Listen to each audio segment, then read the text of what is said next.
요즘 이제 영상 예배로 저희가 예배를 드리고 있는데요. 이번 주는 그래도 50명 미만의 분들이라도 참석을 하셨는데, 지난주까지는 계속 영상 예배만을 드렸지요. 주로 이제 교역자들과 장로님들만 참석했습니다. 하루는 제가 주일날 일부 예배 드리기 위해서 7시 한 20분경에 7시 15분 20분경에 일찍 교회에 왔는데 권사님 한 분이 교회 앞에 계신 거예요. 그래서 반가워서 군사님 안녕하세요. 잘 지내셨습니까? 어쩐 일이세요? 인사를 하니까 막 울고 계세요. 그래서 군사님 무슨 일입니까? 무슨 안 좋은 일이 있었습니까? 어려운 일이 있으세요? 여쭈었더니 군사님 말씀이 목사님 교회에 너무 오고 싶어서 왔어요. 너무 예배 드리고 싶어서 왔어요. 이러시는 겁니다. 아마 이제 영상으로도 예배를 제대로 못 드리셨나 봅니다. 그래서 그런지 너무 교회에 오고 싶으셨다고. 너무 예배 드리고 싶으셨다. 그러면서 우시는 겁니다. 다 같은 마음이라고 생각됩니다. 예배를 사랑하고 사모하고 또 우리 교회를 사랑하고 주님을 사모하는 그 마음 위에 우리 하나님께서 만복을 베풀어 주실 줄 믿습니다. 하나님을 사랑하는 것이 복된 겁니다. 하나님을 사모하는 것이 복된 것입니다. 하나님께서 큰 은혜를 베풀어 주실 줄 믿습니다. 사울은 예루살렘에 있는 기독교인들을 박해하는 일에 앞장섰습니다. 그래서 예루살렘에 있는 기독교인들을 체포하고 감옥에 가두고 처형시키는 일에 앞장섰고, 이제는 이웃 나라인 시리아의 수도인 다메섹에 그리스도인들이 모여 있다는 이야기를 듣고 병사들을 거느리고 다메섹에 있는 기독교인들을 체포하러 가다가 부활하여 살아계신 예수님을 만나게 됩니다. 그리고 이제 아나니아라고 하는 제자가 예수님의 말씀을 듣고 사울에게 찾아와서 기도해 줬더니 눈에 비늘 같은 것이 벗겨지고 사울이 예수님을 주와 구세주로 믿고 세례를 받게 되었습니다. 그리고 이 아나니아가 사울을 다메섹에 있는 그리스도인들에게 연결시켜 주었습니다. 소개를 시켜 주었습니다. 자, 그런데 우리가 다메섹에 있는 그리스도인들의 입장이 되어 봅시다. 여러분들이 다메섹에 있는 그리스도인들이었다면 사울을 쉽게 받아줄 수 있겠습니까? 오는 길에 예수님 만났다 그러고 지금은 예수 믿는다 그러는데 그런 사울을 쉽게 받아들여서 교제할 수 있을까요? 예. 시리아의 수도 다메섹에 있는 그리스도인들은 대부분 다메섹 출신이 아니라 예루살렘 출신 사람들입니다. 원래 예루살렘에 살다가 성령 강림절 이후에 부활하신 예수님을 믿게 되었고 함께 성전에서 찬양하고 예배드리고 가정별로 교제하고 서로의 가진 것을 아낌없이 나누며 살았던 사람들입니다. 그런데 스데반 박해를 신호탄으로 해서 기독교인들에 대한 무시무시한 박해가 시작되었습니다. 그때 박해를 피해서 급하게 다메섹으로 도망온 사람들이 다메섹에 있는 그리스도인들입니다. 그들 중에는 사울을 중심으로 한 유대인들이 기독교인들을 박해할 때 그때 어쩌면 자신들의 배우자나 자녀나 부모나 형제들이 체포당해서 끌려갔을 것입니다. 그렇죠? 큰 해를 당했을 것입니다. 생명은 물론 집과 땅과 모든 것을 몰수당했을 것입니다. 즉 사울 때문에 집을 잃고 재산을 잃고 사랑하는 가족을 잃은 사람들이 다메섹에 있는 사람들이에요. 근데 이 사람들 눈에는 사울이 어떻게 보였겠습니까? 악마죠, 악마. 살인마죠, 살인마. 괴물이고 괴수죠. 그렇게 보였을 거예요. 왜? 자기 가족들을 죽였으니까. 그래서 이러한 심정을 너무나 잘 알았던 사울도 디모데전서 1장 15절에 보면 자기 자신을 소개하면서 내가 옛날에는 죄인 중에 괴수였다 이렇게 말합니다. 죄인 중에 괴수였다. 예. 다메섹에 있는 그리스도인들이 볼 때도 사울은 죄인 중에 괴수고 괴물이고 살인마였습니다. 아동 성범죄로 복역 중이던 조두순 씨가 징역 12년 만기를 채우고 오는 12월 13일 날 출소한다는 뉴스를 보셨을 것입니다. 청와대 국민청원 게시판에 어떤 첨언이 올렸냐면 조두순의 출소일을 막아달라, 조두순이 안산에 오지 못하게 해달라는 첨언이 올라왔어요. 한 아이의 인생을 망쳐놓고 고작 10인형을 산 이 조두순 출소하게 되면 또 어떤 일이 벌어질지 모릅니다. 제2의 아동 피해자가 생길지 모릅니다. 제발 조두순의 출소를 막아주십시오라고 하는 청원이 올라왔어요. 또 다른 청원입니다. 또 다른 청원은 제목이 뭐냐면 조두순 무기징역 해달라는 겁니다. 조두순은 아이를 납치해서 신체를 훼손했습니다. 저런 위험한 사람을 사회에 다시 돌려보낸다는 것은 어처구니 없는 일입니다. 악질 범죄를 저지른 조두순을 무기징역에 처해 주십시오. 이런 청원이 또 올라왔어요. 아마 사울을 바라보는 다메섹의 그리스도인들의 심정이나 조두순을 바라보는 그 피해자 가족들의 심정 비슷하지 않겠습니까? 흔히 철천지 원수다 이런 말을 사용합니다. 이 철천지, 철천이라는 말은 뭐냐면 하늘을 뚫는다 이럽니다. 원한이 사무쳐서 하늘을 뚫는 걸 철천지 원수, 즉 원한이 하늘에 사무치고 뼈에 사무치는 것을 철천지 원수라 그럽니다. 그 당시 다메섹에 있는 그리스도인들에게는 사울은 철천지 원수였어요. 원한이 하늘에 사무치고 뼈에 사무치는 원수였습니다. 그러니 사울을 받아들인다는 것이 쉽지 않았어요. 사울이 이러쿵저러쿵 자기가 예수 믿게 되었다고 무슨 말을 해도 그건 다 변명 같고 핑계 같고 어쩌면 자기를 속이려고 하는 속임수일 수도 있겠다 그런 생각이 들지 않겠습니까? 심지어 다메섹에 있는 그리스도인들은 할 수만 있다면 자신들이 당한 것처럼 똑같이 사울도 돌로 쳐 죽이고 싶었을 거예요. 그게 그들의 심정일 겁니다. 그들의 심정이 이해가 되시지요? 그죠? 이해가 되시죠? 그런데 이때 아나니아가 사울을 대변합니다. 아나니아는 사울이 진심으로 회개하고 예수 믿고 변화되었다는 것을 다메섹에 있는 그리스도인들에게 증언합니다. 첫째는 사울이 다메섹으로 오는 길에 부활하신 예수님을 분명히 만났다. 두 번째는 예수님께서 아나니아에게도 말씀을 주셨고 사울에게도 말씀을 주셨는데 똑같은 말씀이라는 게 뭐냐 하면 앞으로 사울은 복음을 전할 예수님의 증인이 될 것이다 라는 말씀을 주셨다는 거예요.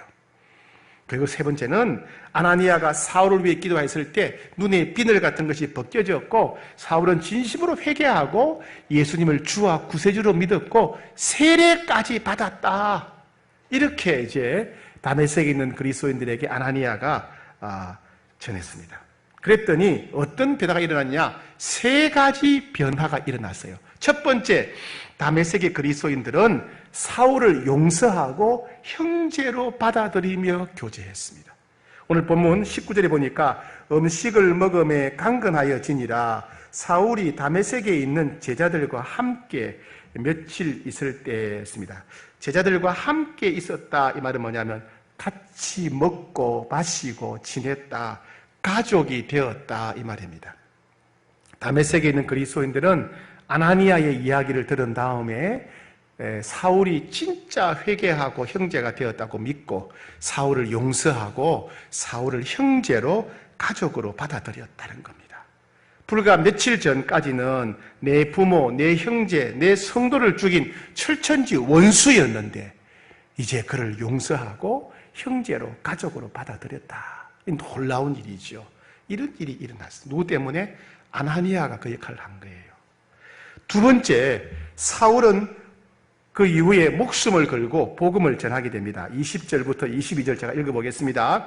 적시로 각 회당에서 예수가 하나님의 아들이심을 전파하니 듣는 사람이 다 놀라 말하되 이 사람이 예루살렘에서 이 이름을 부르는 사람을 멸하려던 자가 아니냐. 여기에 온 것도 그들을 결박하여 대제사장들에게 끌어가고자 함이 아니냐 하더라. 사울은 힘을 더 얻어 예수를 그리스도라 증언하여 다메섹에 사는 유대인들을 당혹하게 하니라. 아나니아가 사울을 다메섹에 있는 그리스도인들에게 소개시켜주고 밥을 먹고 몸과 체력이 회복되자 이제는 그것을 힘입어서 다메섹 성도들의 기도를 힘입어서 다메섹 시내에 있는 모든 유대인들에게 가서 담대히 복음을 전합니다. 나는 부활하여 살아계신 예수님 만났습니다. 예수님은 구약 성경에 예언된 바로 그 메시아입니다. 예수님은 하나님의 아들이십니다. 그래서 예수 믿으면 죄 용서받고 예수 믿으면 구원받습니다. 이렇게 담대히 복음을 전하게 되었습니다. 세 번째 아나니아가 사울을 도와줬을 때 어떤 변화가 일어났느냐? 다메섹에 있는 그리스도인들이 목숨을 걸고 사울을 보호해 주었습니다. 예수님을 주인과 구세주로 믿는 그리스도인들을 핍박하고 박해하던 사울이 그리스도인들을 체포해서 끌고 가려고 다메섹으로 오다가 예수님 만난 다음에 완전히 변화되었습니다. 이제는 그 예수가 주인이요 구세주요 하나님의 아들이라고 말하니까 이 다메섹에 있는 유대인들이 얼마나 놀랐겠습니까? 그래서 이 사울을 죽여버려야 되겠다. 사울을 죽이기로 결정합니다. 그런데 다메섹 도시 안에서는 살인 사건을 일으킬 수가 없었기 때문에 사울이 다메섹 도성을 벗어나는 순간, 즉 성 밖으로 나서는 순간 성 밖 외부에서 사울을 죽이기로 계획을 세웁니다. 우리도 옛날에 한양이 있고 한양 도성이 있었잖아요, 그죠? 성 안에서는 살인 사건이 나면 큰일 나니까 성 밖으로 나갔을 때 사울을 죽이려고 계획을 세웠습니다. 그런데 이 소식을 들은 다메섹의 그리스도인들은 유대인들을 피해서 밤에 몰래 사울을 탈출시킵니다. 23절부터 보겠습니다. 여러 날이 지나며 유대인들이 사울 죽이기를 공모하더니 그 계교가 사울에게 알려지니라. 그들이 그를 죽이려고 밤낮으로 성문까지 지키거늘 그의 제자들이 밤에 사울을 광주리에 담아 성벽에서 달아내리니라. 우리도 옛날에 한양 도성이 있었던 것처럼 성벽이 있는데 그 성벽 위에서 큰 광주리에 사울을 담아가지고 줄을 매달아서 사울을 달아내렸다, 탈출시켰다. 마치 영화의 한 장면 같은 게 일어나는 거예요. 불과 며칠 전까지는 자신들의 생명을 위협하는 철천지 원수였습니다, 사울이. 그런데 이제는 아나니아의 중재 도움으로 인해서 사울을 위해서 다메섹 성도들이 목숨을 걸고 사울을 지켜주고 보호해주는 그런 관계로 변화되었다는 이야기입니다. 자, 그 다음에 26절부터 30절까지는 이제 사울이 다메섹에서 예루살렘으로 왔다는 이야기입니다. 앞에는 다메섹에서 발생한 사건이고 26절부터는 사울이 예루살렘으로 올라왔을 때 발생한 사건입니다. 그러면 사울은 왜 다메섹을 떠나서 예루살렘으로 왔을까요? 아마 자기 때문에 가장 많은 피해를 입은 사람들, 여전히 고통 가운데 살고 있는 예루살렘의 그리스도인들에게 용서를 구하려고 온 것이 아닌가 그렇게 추정이 됩니다. 자, 그런데 예루살렘에 온 사울을 바라보는 그리스도인들의 심정은 어땠을까요? 예루살렘 그리스도인들은 사울을 어떤 모습으로 봤을까요? 예루살렘에 있는 그리스도인들은 대부분 다메섹에 있는 그리스도인들처럼 똑같이 사울 때문에 엄청난 슬픔과 고통과 비극을 겪은 사람들입니다. 그들도 역시 사울은 철천지 원수였습니다. 원한이 하늘에 사무치고 뼈에 사무친 사람들이에요. 비록 들리는 얘기로 사울이 변화되었다, 사울이 예수 믿는 사람이 되었다, 사울이 예수님의 증인이 되었다는 소문은 들었지만은 그것을 도무지 믿을 수가 없었습니다. 사울이 무슨 말을 해도 그건 변명처럼 보여요. 왜요? 내 남편이 죽었으니까, 내 아들이 죽고 내 부모를 죽였으니까 용서할 수가 없는 것이지요. 이 예루살렘의 그리스도인들은 사울에 대해서 분노와 적개심을 가지고 있었어요. 다메섹 성도들도 그랬던 것처럼 할 수만 있다면 자기들이 당한 것처럼 똑같이 이 사울을 돌로 쳐 죽이고 싶었던 겁니다. 그게 예루살렘 그리스도인들의 심정이었어요. 그런데 하나님께서는 다메섹에서 사울을 위해 아나니아를 세우셨던 것처럼 예루살렘에서는 바나바라고 하는 사람을 세워주셨어요. 이 바나바가 사울의 입장이 되어서 예루살렘에 살고 있는 그리스도인들에게 사울을 변호해주고 설명해주고 연결해 주었어요. 27절, 바나바가 데리고 사도들에게 가서 그가 길에서 어떻게 주를 보았는지와 주께서 그에게 말씀하신 일과 다메섹에서 그가 어떻게 예수의 이름으로 담대히 말하였는지를 전하니라. 무슨 얘기입니까? 길에서 어떻게 주를 보았는지, 사울이 다메섹으로 가다가 부활하신 예수님을 직접 만난 그 경험들을 자세히 바나바가 설명해 주었어요. 그리고 예수님께서 아나니아와 사울을 통해서 주신 예언의 말씀, 즉 앞으로 사울은 복음을 전하는 예수님의 증인이 될 것이다. 증인이 될 것이라는 그런 예언의 말씀을 또 설명합니다. 그리고 다메섹에서 사울이 목숨을 걸고 복음을 전했던 일을 쭉 설명을 해주는 거예요. 그러니까 사울이 직접 이야기했더라 그러면 믿지 않았을 텐데 제3자의 입장에서 사실을, 진실을 객관적으로 잘 설명해 주었습니다. 즉 바나바의 말의 핵심은 사울은 진짜 변했습니다. 사울은 진짜 회개하고 예수 믿고 있습니다. 그 사울은 예수님께 헌신된 우리의 형제요 가족이라는 이야기입니다. 그 후에 4가지 변화가 일어났어요. 4가지 변화. 첫 번째, 다메섹에서처럼 예루살렘의 그리스도인들은 사울을 용서했어요. 자기의 배우자나 자녀나 부모나 형제를 죽인 사울을 용서하고 형제로 받아들이면서 교제했습니다. 28절, 사울이 제자들과 함께 있어 예루살렘에 출입하며, 이 함께 있다 이 말은 뭐냐면요, 함께 생활한다 이 말입니다. 같이 먹고 마시고 자고, 즉 가족이 되었다. 가족. 전에는 내 부모나 배우자나 자녀를 죽인 철천지 원수였는데 이제 사울을 용서하고 형제가 되고 가족이 되었다는 것입니다. 두 번째, 사울은 목숨을 걸고 복음을 전했습니다. 29절, 또 주 예수의 이름으로 담대히 말하고 헬라파 유대인들과 함께 말하며 변론하니 그 사람들이 죽이려고 힘쓰거늘. 사울은 다메섹에서처럼 똑같이 그리스도인들의 중보 기도와 격려를 힘입어서 예수님은 부활하여 살아계십니다. 내가 만났습니다. 예수님은 하나님의 아들이십니다. 예수님은 우리가 기다려온 그리스도입니다. 그래서 예수 믿으면 죄 용서받고 예수 믿으면 구원받습니다. 담대히 복음을 전했어요. 세 번째 변화입니다. 예루살렘의 그리스도인들은 다메섹의 그리스도인들처럼 똑같이 목숨을 걸고 사울을 보호해 주었습니다. 자, 이 사울이 예수님의 이름을 증거하자, 예수님을 주와 구세주로 증거하자 예루살렘에 있는 유대인들, 제사장들은 사울을 죽이기로 결정합니다. 그래서 이 소식을 들은 예루살렘의 그리스도인들은 사울을 급하게 도피시키기로 합니다. 그래서 사울을 몰래 빼돌려서 가이사랴를 거쳐서 사울의 고향인, 사울의 가족이 있는 소아시아 다소로 사울을 보냅니다. 지금 상황이 너무 위험하니까 사울을 안전하게 빼돌려서 안전하게 쉴 수 있도록, 당분간 안정을 취할 수 있도록 사울을 자기의 고향인 다소로 이렇게 보내주게 됩니다. 이와 같이 형제들이 자기들의 목숨을 위협했던 사울을 용서하고 이제는 사울을 위해서 목숨 걸고 지켜주고 보호해주는 그런 관계가 되었다는 이야기입니다. 자, 4번째 변화가 중요합니다. 바나바가 사울을 도와주었을 때 4번째 변화가 일어났는데, 자, 이것은 사울의 변화 소식이 많은 그 당시 성도들과 교회에 큰 위로와 힘이 되었다는 겁니다. 자, 31절, 마지막 4번째 변화지요. 자, 시작. 그리하여 온 유대와 갈릴리와 사마리아 교회가 평안하여 든든히 서가고 주를 경외함과 성령의 위로로 진행하여 수가 더 많아지니라. 자, 박해가 심해질 때는 성도들 마음이 너무 어려웠어요.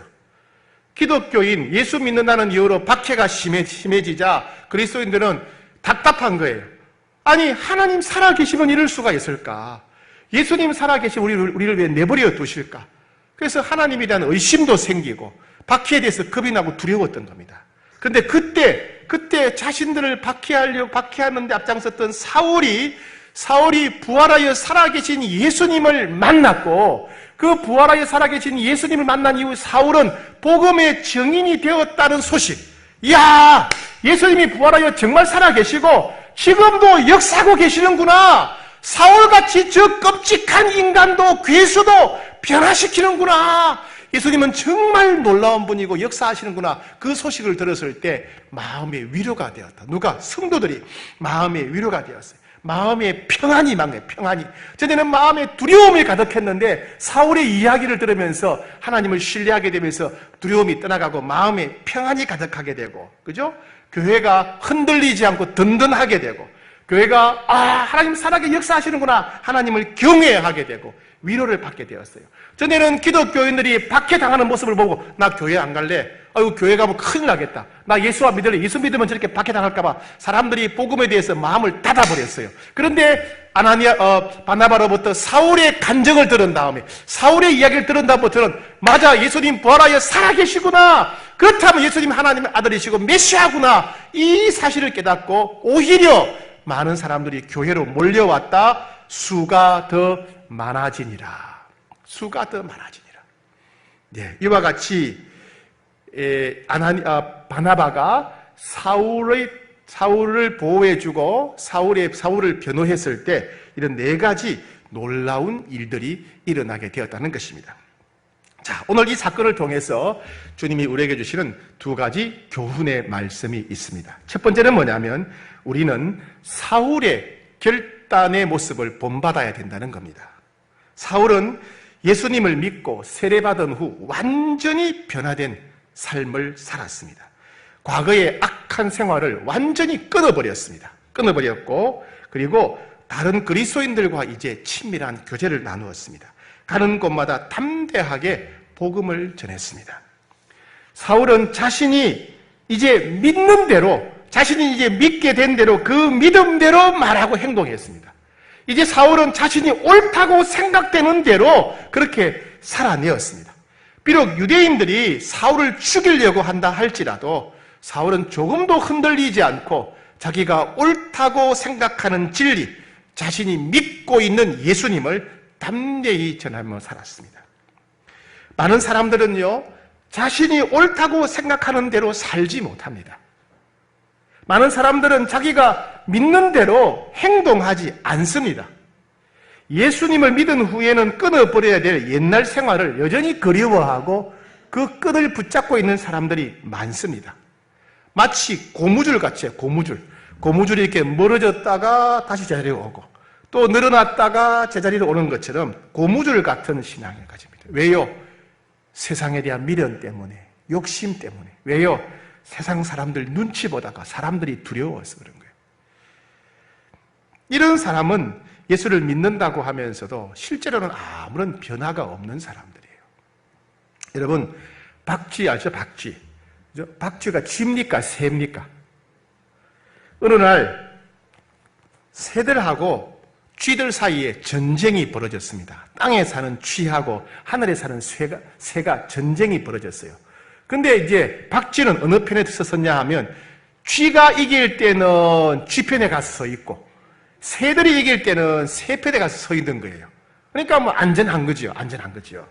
근데 결국 이 새들과 쥐들이 휴전을 하고 화해하게 돼요. 평화의 시대가 오게 된 거예요.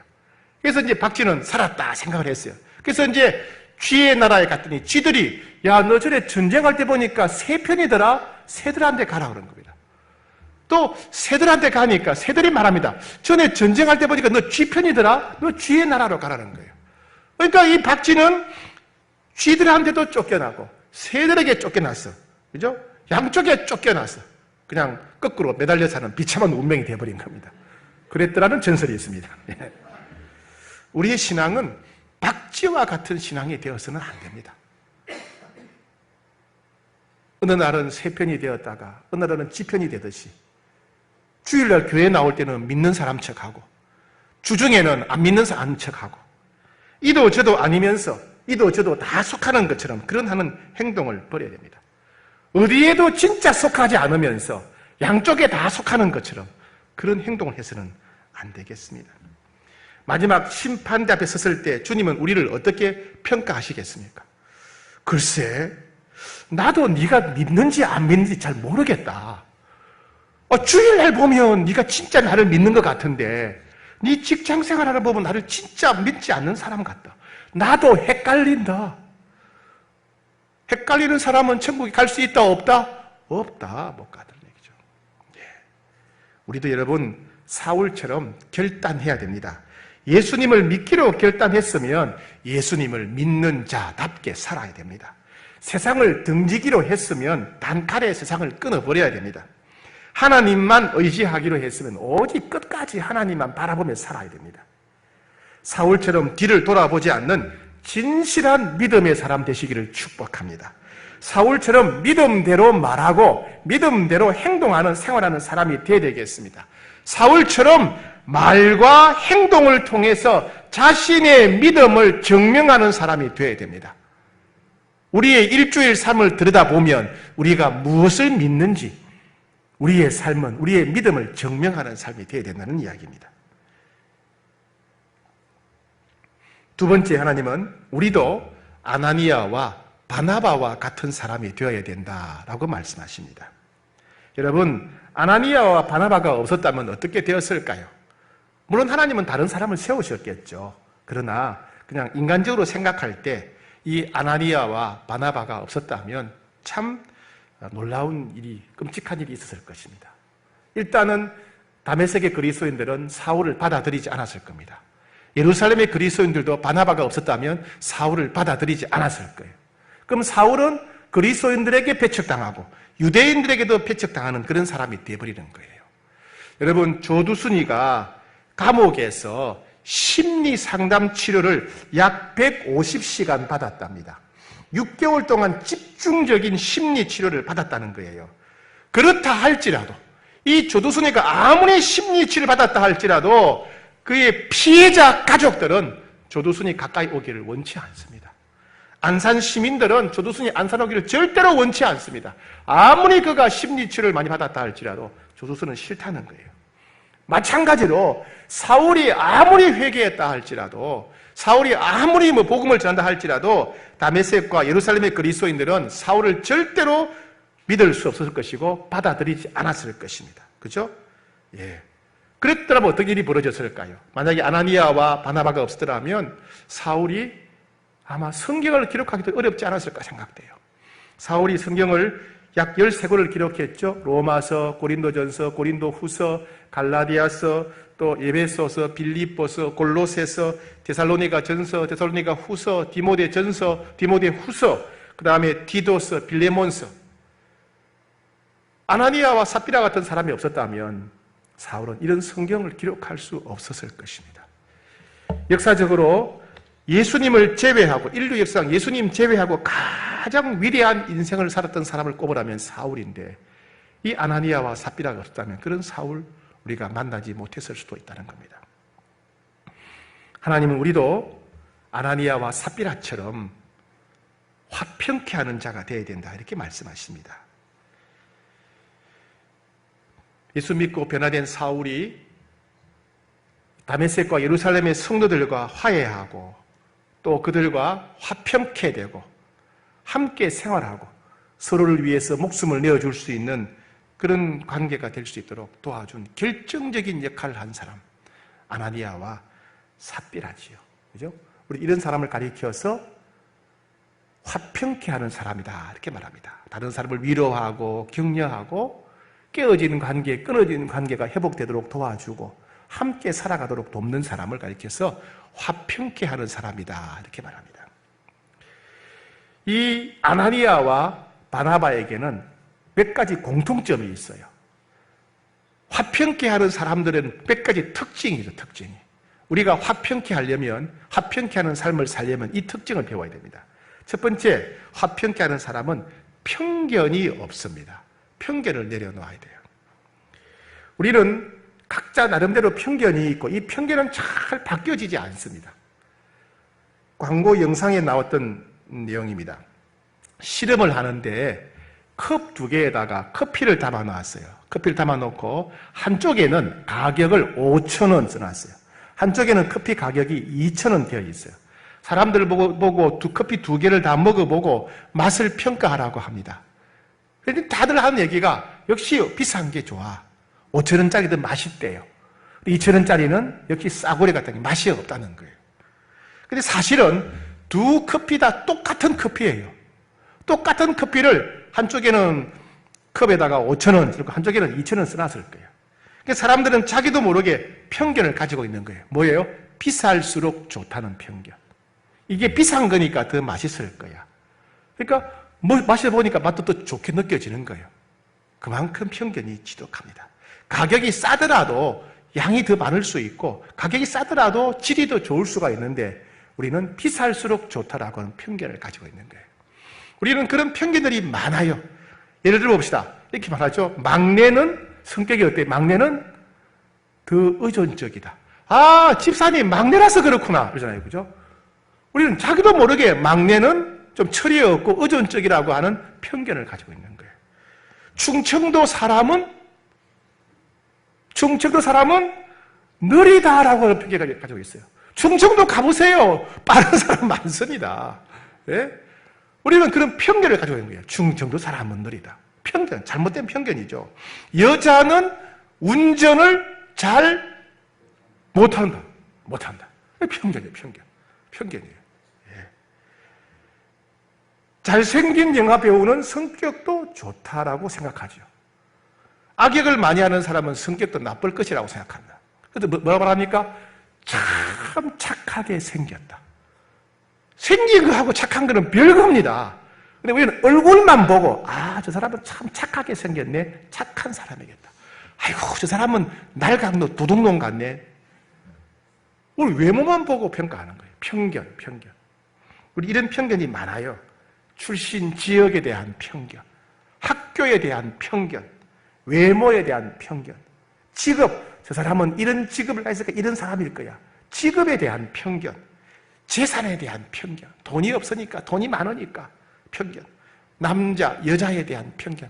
우리는 갖가지 편견을 가지고 있어요. 여러분, 우리가 편견을 가지고 있으면 사람을 온전히 그대로 사랑하고 용납할 수가 없어요. 편견이 있으면 화평케 하는 자가 될 수가 없습니다. 다른 사람을 위로하고 격려하고 세워주고 다른 사람을 화평케 하는 삶을 살려면 편견을 내려놓아야 됩니다. 두 번째, 복음으로 무장되어야 됩니다. 화평케 하는 목적은 복음이죠. 복음. 모든 사람은 죄인이고 오직 예수 믿어야 죄를 용서받게 되고, 예수 믿는 사람은 이미 모든 죄를 용서받았고 과거를 물을 필요가 없고, 예수 믿는 사람은 하나님의 자녀가 되었고, 예수 믿는 사람은 성령을 받아 변화되어 새 사람이 된다는 이 복음으로 무장되고 복음으로 사람을 바라보고 복음으로 세상을 바라보아야만 화평케 될 수가 있어요. 화평케 하는 자가 될 수 있습니다. 세 번째, 손해보고 희생당할 것을 각오해야 돼요. 까딱 잘못했으면 아나니아는 다메섹의 그리스도인으로부터 거절당하고 배척당할 수가 있었습니다. 까딱 잘못했으면 바나바는 예루살렘에 있는 성도들한테 매장당할 뻔했어요. 그죠? 여러분, 때로 화평케 하는 자는 거절당할 수가 있습니다. 무시당할 수가 있어요. 그래서 화평케 하는 자는 이와 같이 비난당하고 배신당하고 상처받을 각오를 해야 됩니다. 네 번째죠. 성령의 인도하심에 민감히 순종해야 돼요. 아나니아도 처음에는 사울이 싫었고 두렵고 무서웠어요. 그런데 성령께, 예수님께서 가라, 내가 사울을 위한 계획이 있다 라고 하는 예수님의 말씀, 성령의 음성에 아나니아가 아멘 하고 순종했죠. 순종. 내 생각과 다를 수가 있어요. 내가 가진 정보, 내가 알고 있는 것 때문에 두려울 수 있고 내 마음, 내 움직임 때문에 힘들 수가 있어요. 그런데 내 생각 내려놓고 내 감정 내려놓고 성령이 말씀하시면 아멘 하고 순종하는 자를 통해서 하나님께서 화평케 하는 역사를 일으킨다는 겁니다. 마지막 다섯 번째는 뭐냐면 영혼을 소중히 여기는 긍휼의 마음을 가져야 됩니다. 그 사람의 나이가 몇 살이든지 학벌이 어떠하든지 재산이 어떠하든지 간에 한 영혼은 천하보다 귀합니다. 그 한 사람을 위해서 예수님이 십자가에 죽으시고 부활하신 거예요. 그 한 사람이 돌아올 때 천국에서는 잔치가 벌어집니다. 세상 사람들은 이 사람을 어떻게 평가하든지 간에 우리는 하나님의 마음으로, 하나님의 눈으로 한 영혼을 귀히 여기고 소중히 여겨야 됩니다. 그럴 때 화평케 하는 자로 쓰임받을 수가 있습니다. 여러분, 세상은 전쟁터입니다. 내가 살려면 남을 짓밟고 올라가야 됩니다. 손해보면 안 되고 뭔가 남기는 인생이 되고 성장하는 인생이 되어야 됩니다. 그러나 우리는 이런 세상 사람들 모습과 다르게 살아야 돼요. 우리는 세상 사람들과 다르게 살아야 됩니다. 우리는 나를 통해서 다른 사람이 살아나고 나를 통해서 다른 사람이 성장하고 나를 통해 다른 사람들이 행복해지도록 희생하고 헌신하는 삶을 살아야 됩니다. 그것이 예수님이 우리에게 보여주신 삶이지요. 여러분, 우리도 돌아보면 우리의 인생에도 아나니아와 바나바 같은 사람들이 있었지 않습니까? 그죠? 우리도 인생의 결정적일 때, 어리고 힘들 때 찾아와서 우리를 위로해주고 우리를 격려해주고 붙들어주고 우리에게 하나님 말씀을 들려준 그런 사람들이 있었어요. 우리에게도 아나니아나 바나바 같은 사람들이 있었기 때문에 지금 이 자리에 있는 건 아닙니까? 그죠? 주님은 이제 말씀하십니다. 이제는 너희가 아나니아가 되어야 된다. 이제는 너희가 이제 바나바가 되어야 된다. 너희가 교회에서 아나니아와 바나바 같은 사람이 되어야 된다. 너희가 이제 직장에서, 사회에서 아나니아와 바나바 같은 사람이 되어야 된다. 이렇게 말씀하십니다. 오늘 설교를 들으면서 여러분 생각나는 사람이 있지 않습니까? 아, 저 사람 마음이 참 외로운 것 같아. 아유, 저 사람 마음이 너무 불안하고 두려워하는 것 같아. 아이고, 저 사람은 너무 답답하고 막막할 것 같아. 그 사람이 누굽니까? 우리의 사울들입니다. 우리의 사울들. 그 사람이 외로움이 느껴지고, 그 사람이 두려움이 느껴지고, 그 사람이 답답함이 느껴지고, 그 사람이 아픔이 느껴진다면 그 사람은 내 앞에 하나 붙여주신 사울이라고 할 수 있습니다. 여러분 교회 안에는 여러분들의 도움을 받아야 될 사울들이 있습니다. 여러분 그들에게 찾아가서 아나니아가 되시고 바나바가 되셔야 됩니다. 여러분 집안, 여러분 친척들 가운데는 여러분들이 마음을 알아주고 위로해 줄 사람들이 있어요. 그들은 여러분의 사울이고 여러분은 그들의 바나바고 아나니아입니다. 여러분 직장에는 여러분들의 위로와 격려와 도움이 필요한 사람들이 있어요. 그들은 여러분들의 사울이고 여러분은 그들의 아나니아와 바나바라고 할 수 있습니다. 사랑하는 여러분, 그들을 마음에 새기셔야 됩니다. 그들을 포기하지 않고 나아가야 됩니다. 그리고 아나니아 바나바처럼 귀하게 축복의 도구로 쓰임받는 여러분 되시기를 축복합니다.